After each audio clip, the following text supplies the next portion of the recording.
Hello, everyone, and welcome to another edition of the Cerebral Smack Talk live on YouTube and StreamYard.com.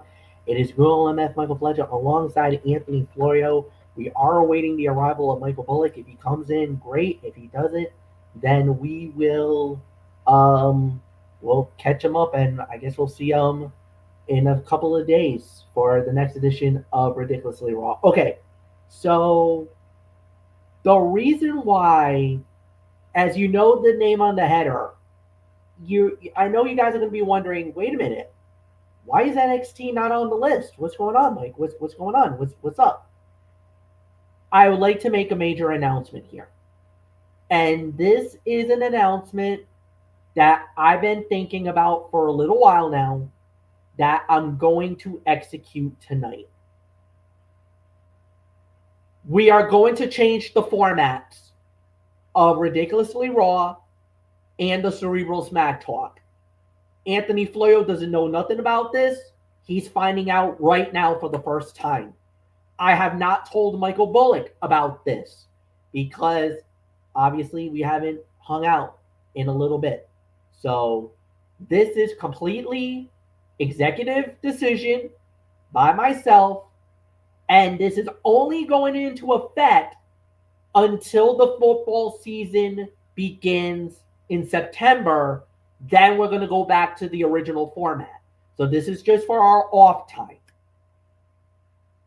Starting this upcoming episode, the Ridiculously Raw will no longer be on Monday night. It will now be on Tuesday nights at 10:30. Anthony Florio will still be the host. But from now on, we are going to be incorporating only Monday Night Raw and NXT. Those two shows will be combined. On Friday night, I will be hosting Cerebral Smack Talk. And on that night, we are going to incorporate TNA and Smackdown, the 3-hour Smackdown Live. So that means TNA is being taken off the Tony's Take and now will have its own official review to be slated with myself and Anthony Florio. I don't know if Michael Bullock does it. If it's just me and Florio, then so be it. But TNA, I believe, deserves a seat at the table in a more in-depth coverage. And because of the fact that their working relationship is now with WWE on a more permanent basis, and because of our boycott of a certain company, we are a little running dry a little bit on content. Therefore, the working relationship of TNA now gets it incorporated with our reviews on a more permanent basis starting next week. Now, for all you sports fans out there that's like, oh no, wait a minute, what's about TXN Sports World? TXN Sports World will remain on a limited basis Thursday nights. So, just to let you know, Ridiculously Raw will now be shown on Tuesday nights at 10:30. Anthony Florio will remain the host. It will still be on the Tone 25. If there's any episodes of TXN Sports World, that will now be on Thursday nights. And any TNA and Smackdown Live and any previews of any upcoming events, i.e. next week, the Royal Rumble, will now be shown on Friday nights at 11 p.m. Eastern. This is the new format. This will start this upcoming Tuesday. With that said, welcome to the show. We hope you guys enjoyed tonight. Anthony Florio, I want to get a quick thought from you because I know that was a lot to take in. I know that I just sprung that on you. I apologize in advance. But I feel like for our direction, as a part of Talking Wrestling TXN, I feel like this would do us wonders to fill the gaps that's going to be coming up because once football's gone, we're going to have a little bit of a dead period here. So this is only until football comes back. Absolutely, and of course that will be, like late August, early September for the college football Thursday and the NFL Friday. But before I give you my thoughts on this, MF, I'm very curious. Will we be doing our Super Bowl preview show the Friday before the Super Bowl or the night before the Super Bowl? Normally I would probably say we'll do it the Friday before the Super Bowl. We will incorporate it with our show because on that night there's nothing else that we would have to cover. And I know Saturday, and I mean, we could do Saturday, no problem. And because there's nothing that I know of any special events on that night prior, so we could do it the night before the game. That I have no issues with it. Absolutely. All right, so I just want to be sure so we can plan accordingly and we can plug the content so everybody knows to tune in for it. Yes. So which night are we going to do the Super Bowl preview? The night before the game. That will be Saturday in 2 weeks, February 8th. Yes. All right. Okay. And the night before will be the Smackdown and TNA for that week. Yes. Okay. Very interesting. I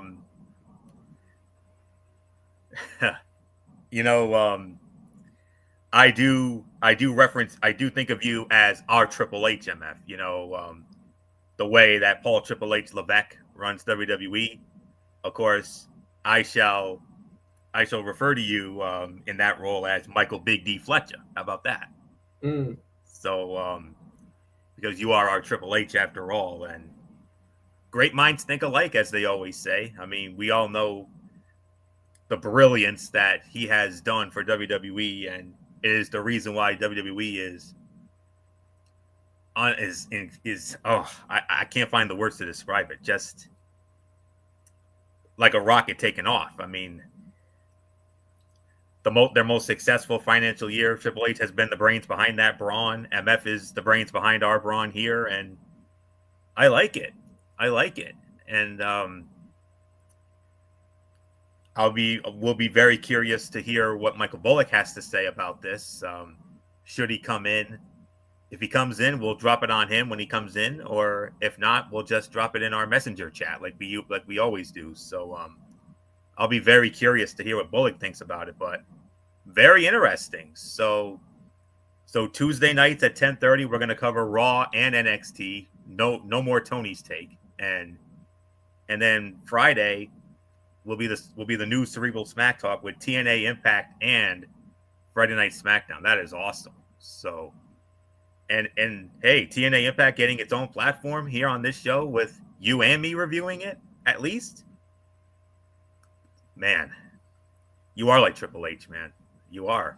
So, great minds think alike, and I'm all for it. So, just like Triple H and WWE, in the immortal words of that funny commercial that we always watch during our PTI days, brilliant. So, I like it. So with that being said, let's kickstart a new era of Talking Wrestling TXN. With that said, we're going to start off with SmackDown Live as we predominantly do. So with that said, we're going to start off with SmackDown Live, and this was the penultimate episode before the Saturday night's main event, and this was hold on. Let me see if I can get this out of the way. Pop-up ad. All right, there we go. And here we go. All right, we got it. So, SmackDown Live going down from Austin, Texas at the Moody Center. And once we started off was a promo segment with Cody Rhodes, with the American Nightmare, Cody Rhodes, and Kevin Owens. They basically went through a little bit of a back and forth, whatever you want to say. So then, first fight of the night, Motor City Machine Guns versus Pretty Deadly. Motor City Machine Guns winning the match in 9 minutes and 52 seconds. Solid opener, good matchup. It was about, I want to say about a 2.5 to 3-star bout. Could have been better in certain areas, but Motor City Machine Guns winning the match, definitely pretty good. I think it's a nice win for them. And obviously, it led into later on in the evening where a major announcement was made as it pertains to Motor City Machine Guns and DIY and the tag team championships. We'll get into that in a little bit, Anthony. But after that announcement, let's just say we both had Cheshire cat-like grins on our faces once we heard what that was going to lead to.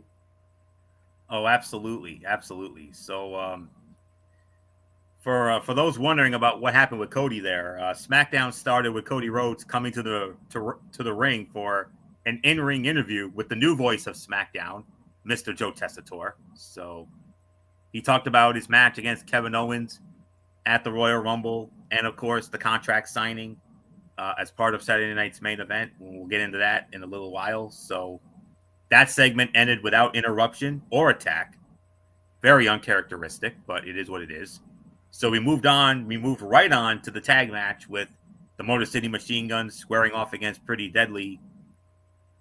Fun and well-paced match. Pretty Deadly looked better than they have in quite some time in the ring. And I think we can credit that to the Motor City Machine Guns, of course. They were the ring generals in this matchup. And let's break it down. Cody Rhodes did a great job putting Kevin Owens over in his interview. He called him a once-in-a-generation talent, which is true. And the way Chris Sabin hit that ring post looked absolutely brutal. Ugh. And that Bulldog move, Pretty Deadly used, should be their finisher. I'm going to give this about 3 stars for the effort. And of course, Nick Aldis made a big-time announcement for a match that I honestly did not see being added to the Royal Rumble card. But again, I say credit to Triple H and the creative team for adding this particular match to the Royal Rumble card. And we'll get into that in a little bit. So solid 3 for me. So with all that being said, MF, let's move on to our next matchup. Well, unfortunately, this one is a cutout. It was Chelsea Green and Piper Niven versus Mia Yim and B-Fab. Mia Yim and B-Fab winning the match in 3 minutes and 26 seconds because it kind of was just there. But they did announce that Michin is going to get one more shot at the Women's United States Championship. That will be next week on SmackDown. Lo and behold, the night before the Royal Rumble event. And it's because of it's because of a championship committee moment. Yes, it was. Because Michin pinned Chelsea Green. Hence why Michin's getting this one last opportunity at the Women's United States Championship. There's a part of me that thinks she might do it. But then there's another part of me that thinks Chelsea goes over. So it creates a little bit of unpredictability. So I honestly can't pick a winner here. Yeah, absolutely. All right. So earlier in the night, Carmelo Hayes was basically, he wasn't really happy with Nick Aldis because of the fact that, initially it was supposed to have been Jimmy Uso versus Carmelo Hayes. But then Kevin Owens interjected himself. And basically, we got Kevin Owens versus Jimmy Uso, the main event later in the night. So Carmelo's like, that's messed up. I mean, I deserve an opportunity. I want a match. I'll take on anybody. Well, Nick Aldis basically said that, you know what? That's fine. I got somebody coming. And as a matter of fact, he just jumped through the transfer portal and is now going to be on SmackDown. So, you know what? Why don't you just hang tight? He's going to come in a little bit, and you'll get to meet the new guy, our new SmackDown talent.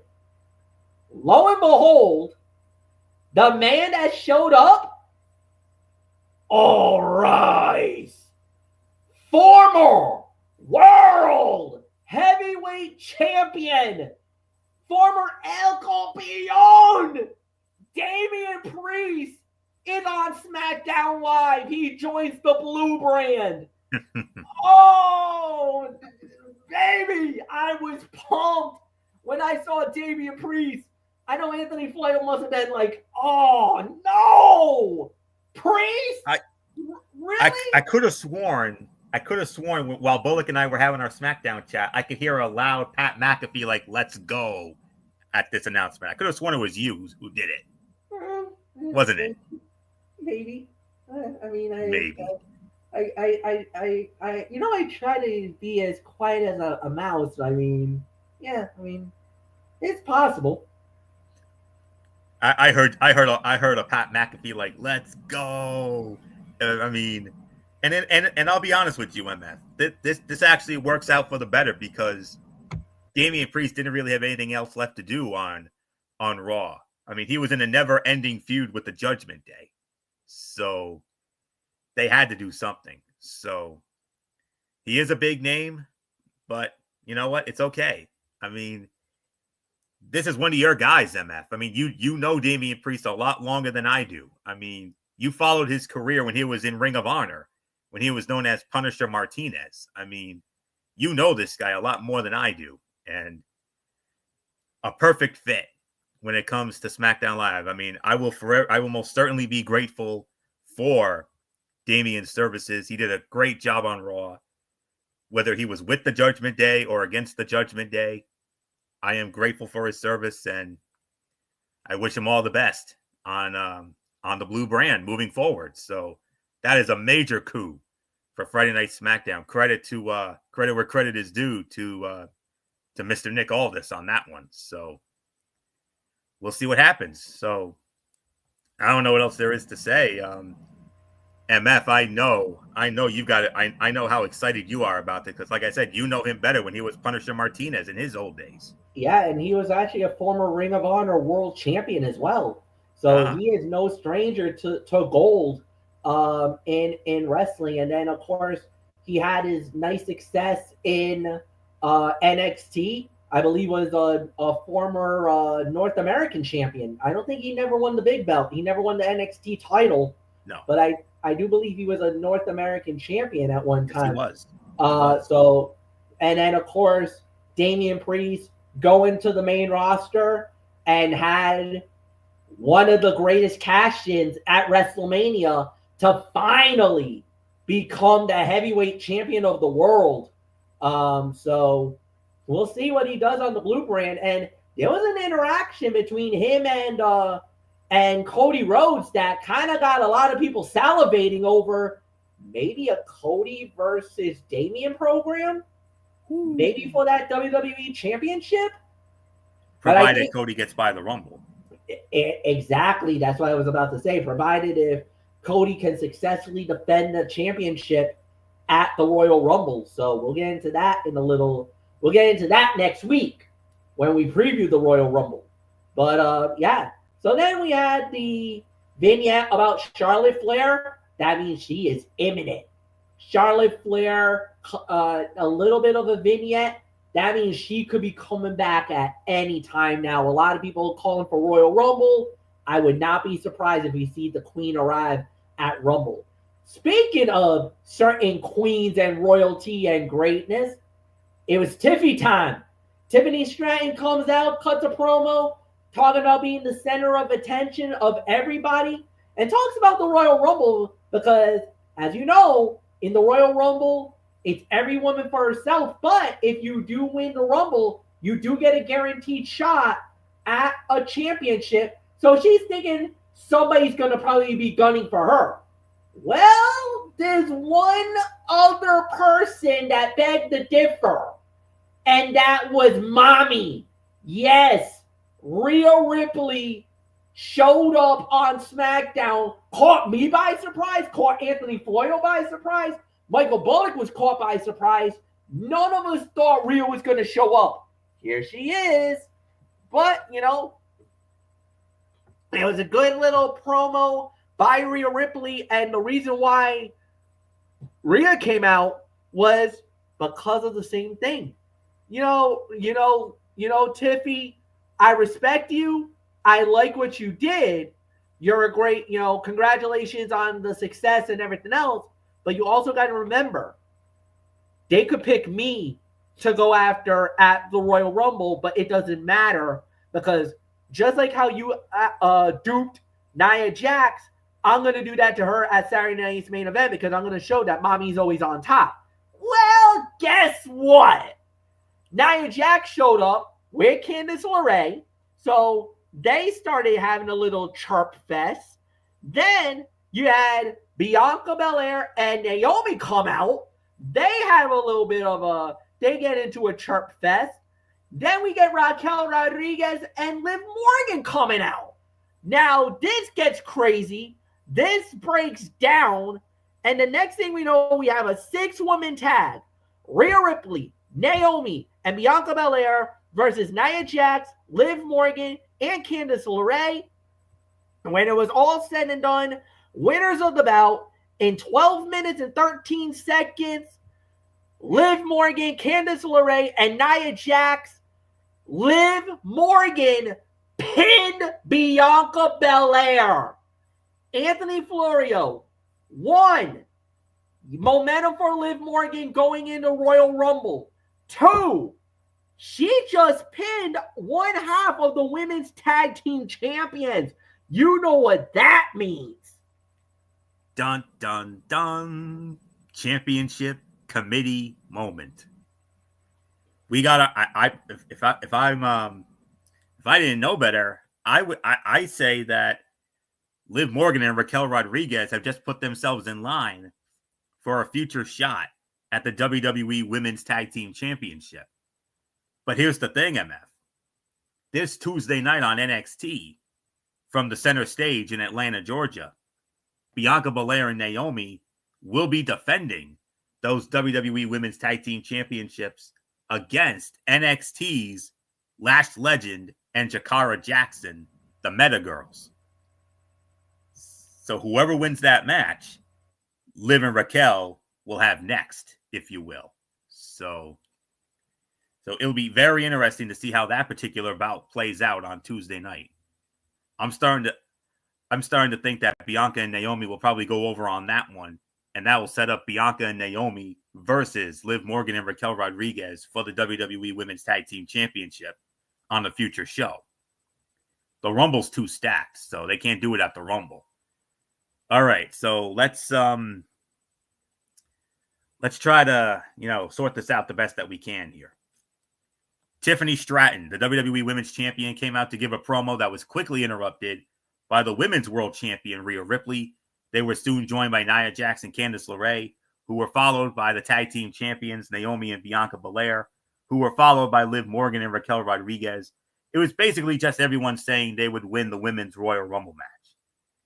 And then when we returned from the commercial break, Nick Aldis made a 6-woman tag team matchup, which was about a good 3.25, teetering on 3.5 stars. It was the usual WWE style setup for a multi-person bout. Everyone had a little time on defense, and everyone spent a little time selling for somebody else. The bout lasted through a break into the next segment, so the women were on screen for a long time between the match and the talking segment. While most of what we saw looked good on a technical level, there was no sense of urgency in this bout. It felt like they were just going through the motions at times, instead of the chaotic feel we expect from a match with this many people in and out of the ring. It didn't really pick up until the final couple of minutes when Rhea Ripley got the hot tag and started taking out everyone. But in the end, Liv Morgan stole the win by pinning Bianca Belair. The video package for Charlotte Flair's return was good, but it's hard to tell if WWE wants her to be a babyface or a heel when she returns. Nia Jax popped the crowd by trading insults with a fan. And Liv Morgan getting the win was a good call because it feels like she has had the least to do in recent weeks, especially after she dropped the Women's World Championship to Rhea Ripley on the Netflix premiere of Raw. So, solid 3.25, 3.5 championship committee moment for Liv and Raquel. They just earned themselves a future WWE Women's Tag Team Championship opportunity.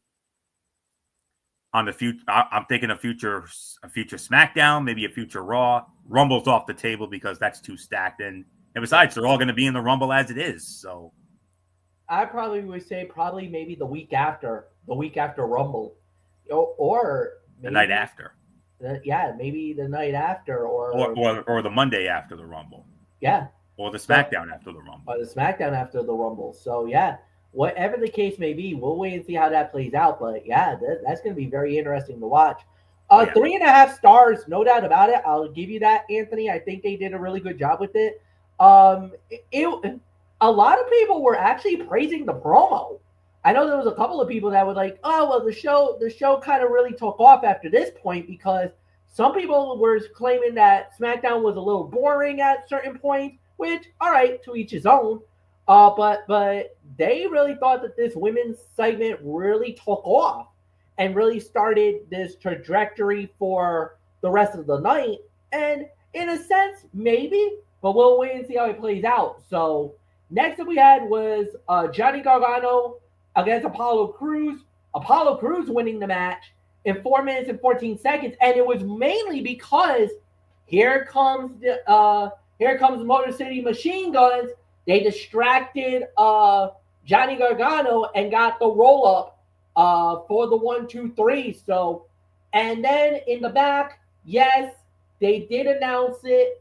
We're gonna get it, and it's gonna be DIY versus Motor City Machine Guns for the WWE Tag Team Championships, and it's gonna be conducted under Intercontinental rules. 2 out of 3 falls for the tag team titles at the Royal Rumble. That is the official announcement that was made, and what a matchup that is going to be. Next up we had was LA Knight versus Tama Tonga. LA Knight winning the match in 12 minutes and 6 seconds, and then Jacob Fatu went absolutely ballistic, basically destroying LA Knight in what we can say. Jacob Fatu, the Samoan werewolf, just absolutely just feasted on the megastar LA Knight. The promo prior to it, oh my God, Jacob Fatu, you're nuts, man. You're a savage. And the thing is, Anthony, there's a line that he said that he actually recycled from MLW. That thing about Godzilla and King Kong, he did a promo that very same line that he used from that and brought it to this. Oh my word. If you want to talk about the guy who's now the quote unquote de facto leader of the new bloodline, no more. It is no longer Solo Sikoa. It's now Jacob Fatu. And I'm going to tell you one thing right now. Jacob Fatu is going to be the most dangerous man going into that Royal Rumble match. If he enters the Royal Rumble, this guy, even though I don't think he's going to win the Rumble, but he might make himself a big star in the Royal Rumble. Jacob Fatu could be that one that everybody's going to be talking about at Rumble if this man sticks his name in there. Because you already got a stacked card. It's already loaded. We got some of the best guys in there. The thing is that there's going to be that one guy like a Diesel in 1994, like a Kane, I think it was in 1998 or 1999. I think you're thinking about 2001. 2001. There's gonna be that one that's gonna start ransacking the building and start destroying things left and right. Even though he gets eliminated and loses the Rumble, he is going to make an impact that everybody is going to remember. If Jacob Fatu's in that Rumble, he is going to be that one that's gonna be like the Diesel in '94, like Kane, like Brock Lesnar, that just goes in and starts causing destruction in the Rumble match. Anthony Florio, it's yours. This was about, I want to say, a 3-star bout because of how good Tama Tonga and LA Knight did. But again, Jacob Fatu overshadowed everybody in that segment. And what was the time of the fall? 9 minutes, was it? No, it was 12:06, I believe. Hang on. 12:06? I want to double check. Yes, 12:06. That's again 3.25 to 3.5 star territory there. This was a hard fought bout that sold the aggression their characters feel for each other. Jacob Fatu remained an intimidating presence at ringside, but he almost looked unimpressed with LA Knight instead of his usual shade of anger. He almost cost LA Knight the bout, but his distraction failed. The megastar hit the BFT for the pin and the win. Braun Strowman came out to even the odds when Jacob Fatu attacked LA Knight after the match. And watching Jacob Fatu manhandle anyone will never stop being entertaining. I mean, I didn't even know this. They mentioned this on Saturday Night's Main Event tonight. The man served 3 prison sentences before the age of 18. Yep. Yikes. Oh, jeepers. Oh, I was flabbergasted when they mentioned that earlier on Saturday Night's Main Event tonight. And well, when we get into Saturday Night's Main Event and what he did tonight, you will know exactly why. That's all I'm gonna say. So again, here's another guy, MF, that you know a little bit more than I do because of the fact that, of course, we remember he was in Major League Wrestling Fusion, was, of course, not only a former World Heavyweight Champion, but the longest and most dominant champion in history. Mm-hmm.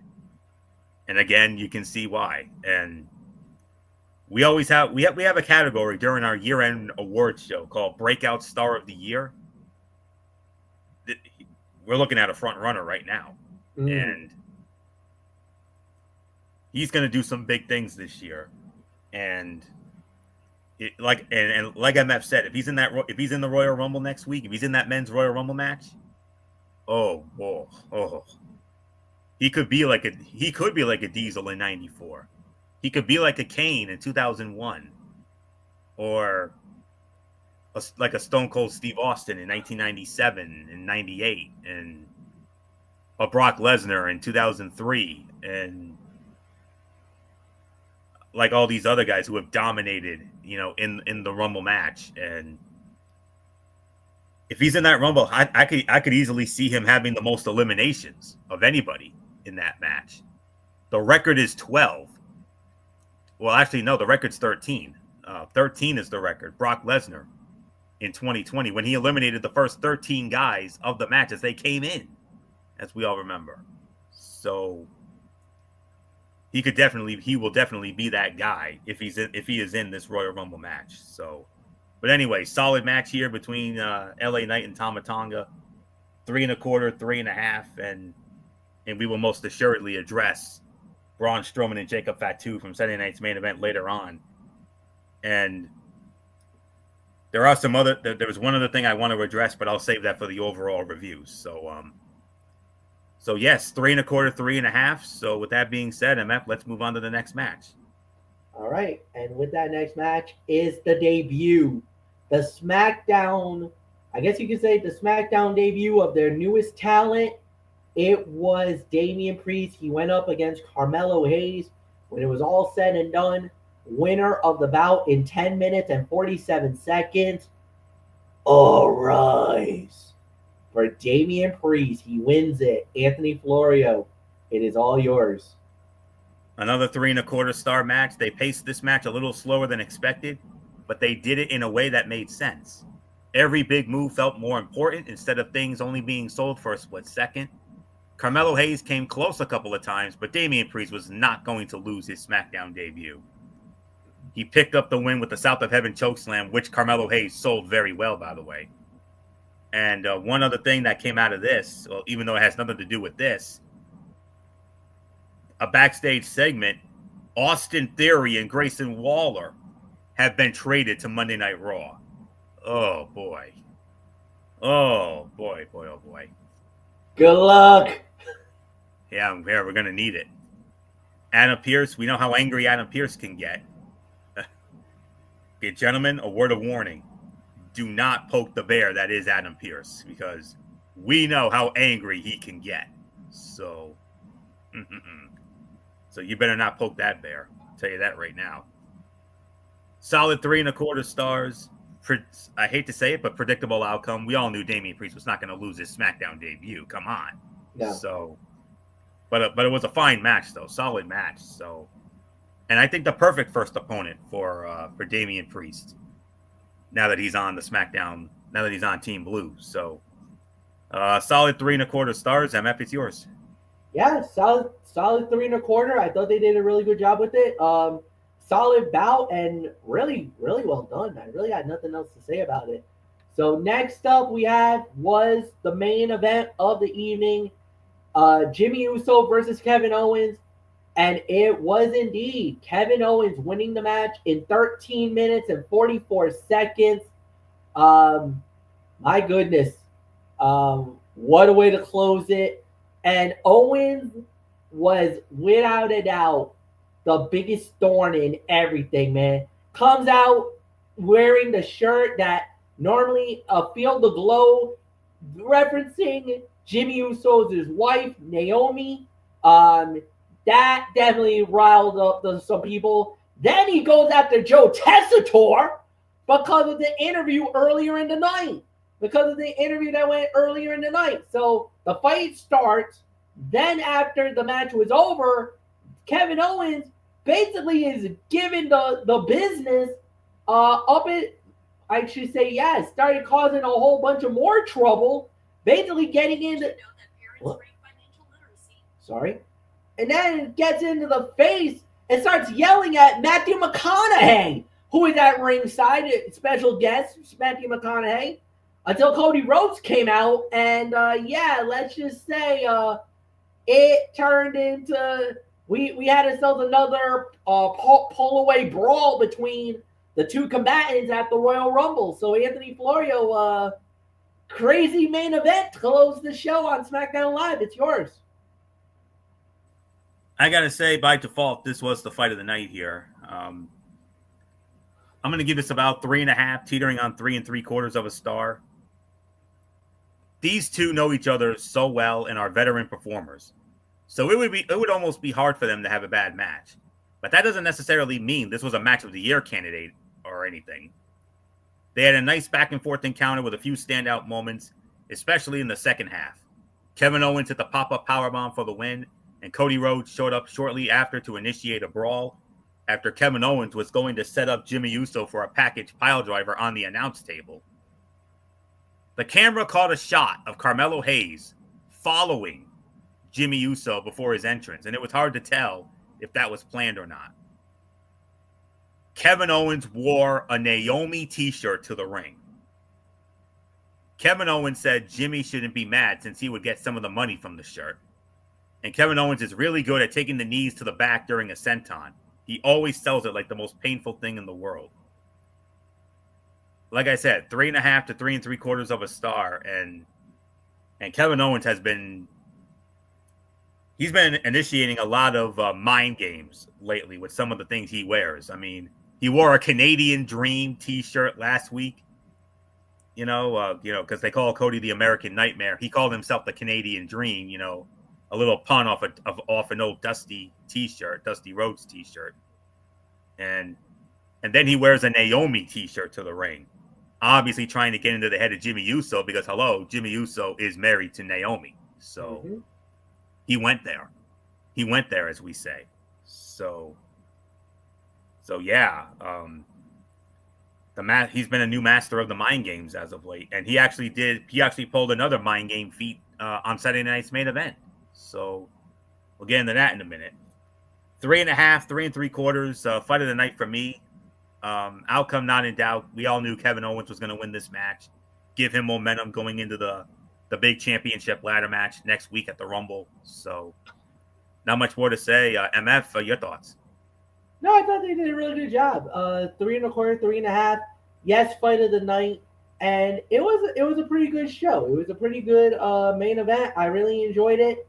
I don't really think there's much more to say about it. So overall review, I believe Anthony, you no, do I lead off or do you lead off? No, you do. I just Okay. let off on the last match. All right, then all in all, 7.5 out of 10. I thought it was a good show. Um, nice build more than anything else going into Saturday night's main event, and mainly some really good build heading into Royal Rumble as well. Nothing more to say, Anthony Floyo. It is yours. Okay. Not everybody has been overly positive about the 3 hour format of SmackDown. There are actually some haters out there. Some people are. There was one guy who said that it was, he called it boring at times, and it was hard for him to stay awake during it. But it is what it is. And I say that because now this is not me personally. This is just a professional opinion. 3 hours of SmackDown is already starting to feel like a bad decision on WWE's part, but it is hard to complain about getting more of a thing you enjoy sometimes. Last night's show had a lot of decent matches, and for me, the fight of the night was the match with Kevin Owens and Jimmy Uso, but also keep an eye on that tag match between Pretty Deadly and the Motor City Machine Guns. While Saturday night's main event was mentioned several times, it didn't feel nearly as important as the last one. So WWE is clearly already thinking past it to next weekend's Royal Rumble. WWE is a well-oiled machine with a near flawless production and presentation, but sometimes it rests on its laurels a bit too much. It hasn't felt like very many episodes of any WWE show have been must-see TV lately. So hopefully that will change as WrestleMania season approaches and heats up. I will give this show from last night in excess of 7 to 7.5 out of 10. So not much more to say on that. And now, MF, we move on to Saturday night's main event from San Antonio.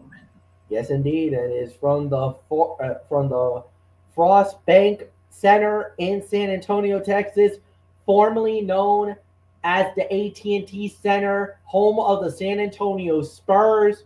Simulcast on NBC and Peacock. We started off with the usual sign-in that they traditionally do it with Joe Tessitore and with Jesse the Body Ventura. And as a matter of fact, if you noticed, I don't know if you noticed it, Anthony, it looked like we had like dual commentary going, because while they were talking, didn't it sound like we were getting the Spanish commentary guys going as well? To be honest, MF, I honestly didn't notice. You did not? I couldn't hear anything. I was in the middle of something at that moment. Okay. Because there was. And a lot of people are complaining about that. If you go to the very, very, very beginning of the show, you're gonna hear some Spanish commentary. I don't know what happened there. I don't know if that was just a mistake on NBC's part, if that was a mistake on WWE's part, but whatever. But it did start us with the first fight of the night: Nia Jax versus Rhea Ripley for the Women's World Championship.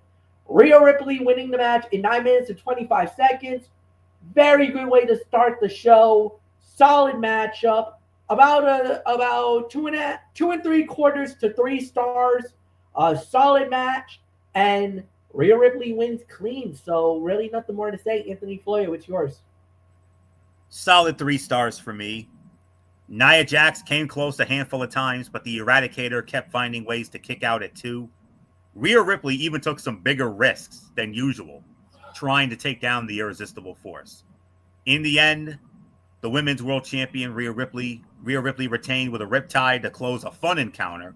Both women came away from this looking great. WWE is really trying to rely hard on nostalgia for the presentation of this show.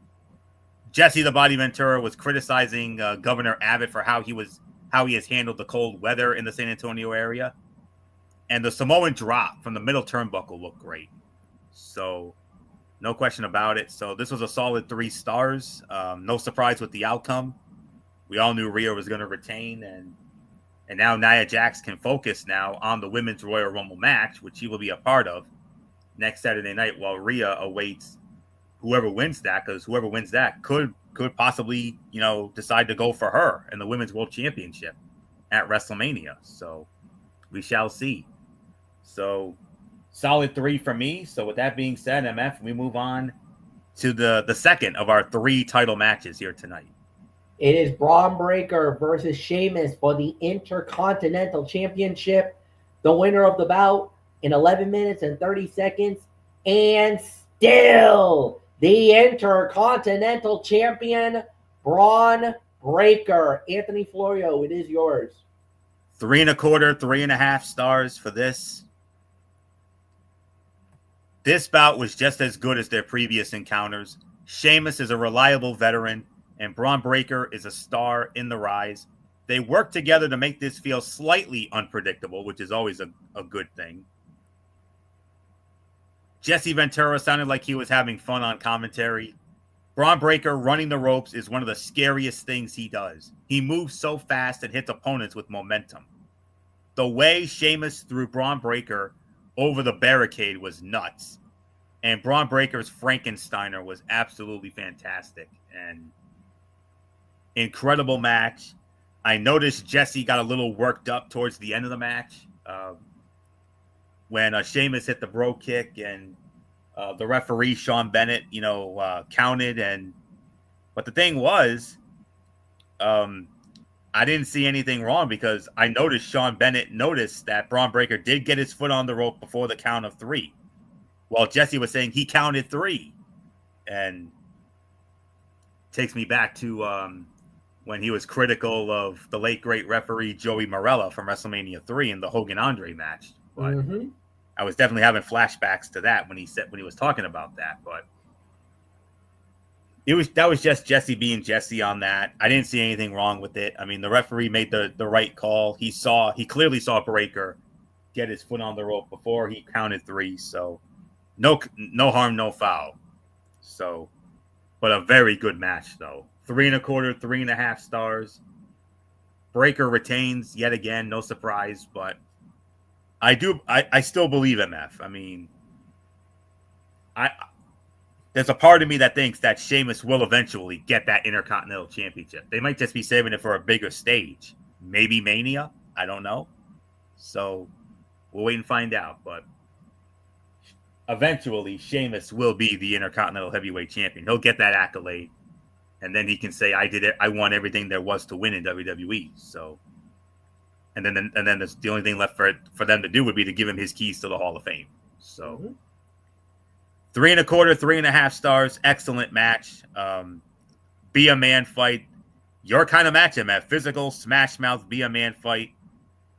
I didn't see anything wrong with this match at all. So 3 1/4, 3.5. Incredible match. Your thoughts? Yeah, no, this was an excellent match. 3 1/4 for me. I thought they did a really good job. I think they lived up to the hype, and this was a great championship battle. Hats off to the win. Hats off to Braun Breaker for successfully defending the title. And really nothing more to add. Next up we had was the contract signing. Shawn Michaels moderated as Cody Rhodes and Kevin Owens officially signed the contract to make it official for the WWE Championship at the Royal Rumble in the ladder match. They did really good. I thought this was really solid. I really enjoyed how this went, and there's really nothing more for us to say. This was exactly what it needed it to be. 2 men fired up. Cody looked fired up. I mean, that was the most fire and intensity I've seen from Cody Rhodes in a very long time. And I really appreciated that. Owens being the antagonist as he's always been up to this point, even getting into even giving Shawn Michaels a little bit some grief when Shawn Michaels basically called Kevin Owens jealous, and that kind of shot a little bit of ire of Shawn Michaels. So hey, this was a really good segment. I really enjoyed it. I really got nothing more to say. Anthony, it's yours. Yeah, obviously segment of the night because this was the only segment on the show. Kevin Owens, he is so good at going off on rants and looking angry, and he had another mind game moment. He wore another T-shirt that said "Cody sucks eggs." Well, the late great Terry Funk wore a shirt that said "Dusty sucks eggs." You know, uh, back in yesteryear. I mean, and KO was replicating that here tonight. And Dory Funk Jr. was actually there in attendance as part of Saturday night's main event with so many other legends. You know, with the likes of the $1 Million Man, Ted DiBiase, and Hacksaw Jim Duggan, and Alundra Blaze, Medusa, Mark Henry.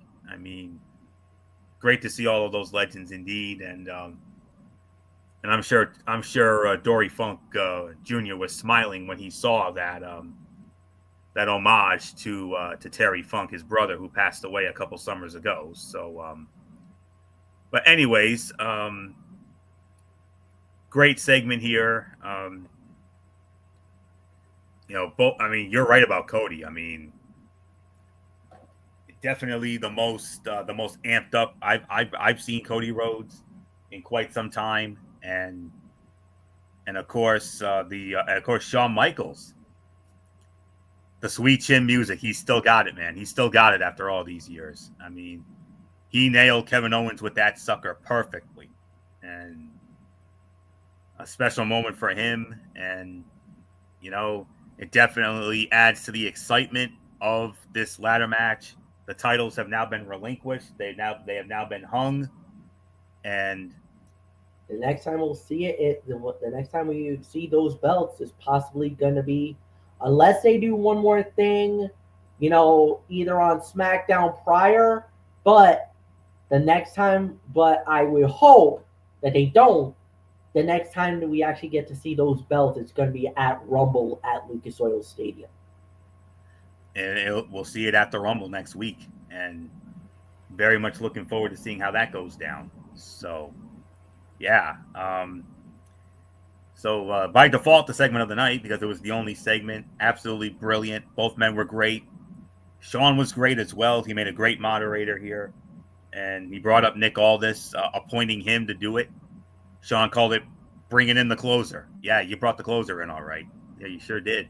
And it gave him the hometown pop of San Antonio, and that sweet chin music, picture perfect. He still got it, and you know, came out absolutely. They did this thing perfectly done. Great segment. So I don't know what else there is to say except now we move on to another good old MF Michael Fletcher Be a Man fight special. Oh.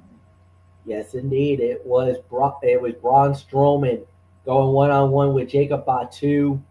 Braun Strowman winning the match in 9 minutes, but let's just say Jacob Fatu went Jacob Fatu. Oh no. Florio, it is yours. Oh no. Oh no. When I sent you the message earlier in our messenger chat there, I was going for that classic commentary moment like that Bobby Heenan always used to do. When was the last time you saw so and so take a beating like this? And normally the Gorilla or JR or whoever would say, I can't recall, but you did. You recalled. I mean, when we went to Monday Night Raw 5 months ago, when Big Bronson Reed did what he did to Braun Strowman outside of the Amica Mutual Pavilion on top of that car. Oh, a moment that we'll never forget. And I could for all intents and purposes give this an NA, but I will give this an excess of 2.5 to 3 for the effort. As expected, this was a classic case of big meaty men slapping meat. Braun Strowman and Jacob Fatu are known for being hard-hitting powerhouses, and they delivered on those reputations with a match that took both men all around the ring. Jacob Fatu snapped and ended up throwing the referee, Dan Engler, out of the ring so he could continue hitting running hip strikes on Strowman. Dan Engler called the match off, so we will likely get a rematch down the road. The way this ended was obviously nobody's ideal outcome, but the match leading up to that point was solid. Their next encounter will likely see them up the ante even further with their destruction. Braun Strowman was a bloody mess after Jacob Fatu hit several moonsaults as officials tried their best to break up the fight. Jacob Fatu doing a tope suicida is a wild sight. And the way Fatu was sent over the announce table looked nuts. And did you notice, MF? I might have missed that little dual commentary thing at the start of the show, but I noticed this, and I'm sure you noticed it too. That crowd was actually popping and cheering for Jacob Fatu. Did you notice? Yeah, they were. It was almost similar to when Bronson Reed destroyed Seth freaking Rollins on Monday Night Raw, and how they were popping for him that night, yelling one more time. Oh yeah. If you get a monster badass heel who basically goes full on nuclear like that, you're gonna win some fans over tonight. He won himself some fans tonight, whether he wanted them or not. So that's the one thing I wanted to make sure you noticed, because I'm glad I wasn't the only one who noticed that. Oh no. And guess what? I'm a believer now of Jacob Fatu. I've been a little bit underground, been on his side week by week. Nah, bro. This dude is a problem, and they're making him look like he's gonna be a problem in WWE. That's why I'm calling it right now. If this man is in the Royal Rumble, he's gonna be destroying people. That's all I'm saying. He's not gonna win the Royal Rumble, but he's about to cause some ruckus in the building. He could be the MVP of this upcoming Royal Rumble by not winning it, but just doing what he's doing. Like I said, Diesel, Kane, Brock, Austin. There's always that one that stands out that does that basically starts to take over the Royal Rumble. You put him early in this Rumble. You let this big boy eat and let him go crazy before you bring the big guns out. He is going to cause some problems in that Rumble. That's all I'm saying right now. Oh, yeah. He's going to have the most eliminations. I can see that. I don't think he's going to be the Iron Man. We'll think about that next week. We'll think about that on Friday night when we preview the Royal Rumble. But for right now, I would say by default this was the worst fight of the night, even though there was nothing wrong with it. 2.5 to 3 stars, like I said. So I don't know what else needs to be said that hasn't been said already. So, MF, your thoughts? 2.5 for me, and yeah, hell freaking yes, this was amazing. Look, like I said, the last time we saw Braun Strowman get destroyed like that, you got to go back to Providence. You got to go back to the Monday Night Raw, the tsunami through the hood of the car. Oh my God, we're still marking out over that moment. But as far as it goes, it was unbelievable what happened. But Jacob Fatu made himself a star tonight at the Saturday night's main event, and there's no doubt in my mind, if this man is in the Royal Rumble, he is going to cause some damage in the building. That's all I'm going to say. This boy is cut from a different breed, man. That's all I'll say about it. It was a great matchup. Leads us to the main event of the evening. It was main event Jey Uso going up against Gunther for the heavyweight championship of the world. When it was all said and done, the winner of the bout in 16 minutes and 40 seconds, and still the heavyweight champion of the world, Gunther. Um, Look, very good main event, 3.5 stars, and I get it. A lot of people are upset. They wanted Jey Uso to win the title. They were hoping and praying that maybe this was the night that Jey was going to get the title. Jay's going to have to wait another night. It's not his time yet. Gunther successfully defends the title. They're still pushing for Gunther to have this run, even though I know a lot of people have been saying, well, he's lost his momentum after losing to Cody, and that it hasn't been a great run. I think tonight this might be the turnaround for Gunther. We don't know. I feel like tonight he needed a match like this to reestablish himself, and I think that's exactly what he has just done.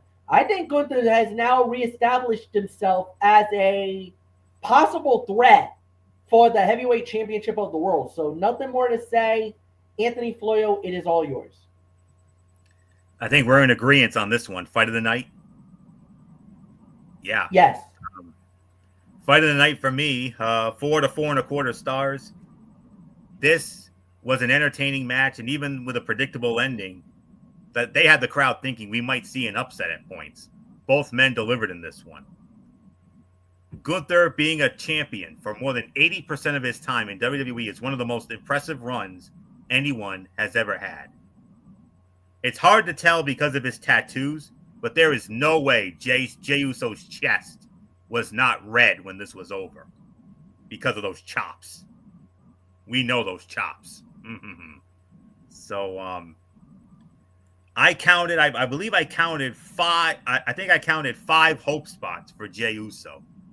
But the biggest hope out of all 5 of those hope spots, I think his biggest hope spot was the Uso splash, the Superfly splash.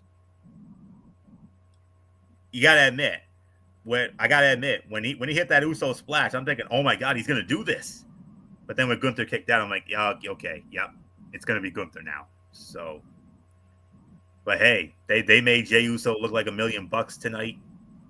Not his time yet, but I do believe he will be a future world champion. I don't know when that's going to be. It could be this year. It could be further down. I don't know, but and MF, you mentioned it perfectly because Michael Cole said it, as they were going off the air. For Jey Uso, not tonight. His time not yet tonight. Yeah, he said something about that. So you were spot on about it. So 4 to 4.25 stars for me. This was the fight of the night. And I don't know what else there is to say except let's get into the overall review. I know I started off, so okay. The second of the new episodes of Saturday Night's Main Event did not feel quite as big of a deal heading into the show due to being overshadowed by the Royal Rumble. However, it ended up being a great show from top to bottom. All 4 matches and the contract signing were entertaining in their own way. Rhea Ripley and Nia Jax opened the show with a brutal encounter, and Gunther and Jey Uso closed the show with a similarly hard-fought battle. But for some people, you can make an argument that Sheamus and Braun Breaker may have stolen the show with their match. They didn't hold a single thing back and delivered one of the best performances, if not the best performance of the night. One thing this show did is remind us that 2 hours seems to be the magic number for a wrestling show. The pace felt good, and the action kept us invested.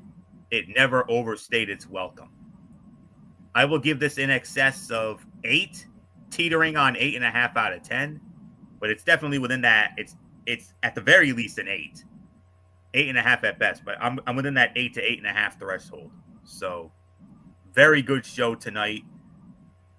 Our excitement levels for the Rumble definitely are sky high after what happened tonight. Very newsworthy show, to say the least, just like SmackDown was last night. So 8.5 out of me. Nothing else left for me to say except take us home, MF. Yeah, I'll say 8. I thought they did a really good job. This was a solid show. And ladies and gentlemen, we are done. The next time we're back here is Tuesday night. Like I said, we're changing now. So Tuesday night, 10:30.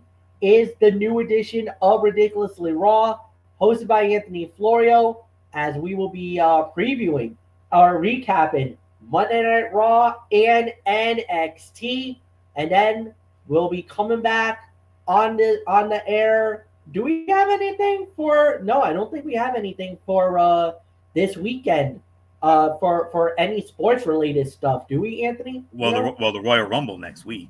Well, Royal Rumble next week, but the Royal Rumble is going to be a part of Friday. Obviously, Friday is the Cerebral Smack Talk. TNA Impact, we will have the SmackDown Live, and of course, we are previewing the Royal Rumble event. And then on Saturday, once the Royal Rumble goes off the air, because it looks like it might be an early night, 6 o'clock. It starts at 6. Because it starts at 6, we might be coming back. We might be on the air at either 10:30, 11 o'clock. We don't know. But we'll do a Royal Rumble recap, and we'll start the road to WrestleMania. So with that said, we'll keep you guys posted. Until then, for Anthony Floyo and Michael Fletcher, saying so long, everybody, and we'll see you all on Tuesday night. Good.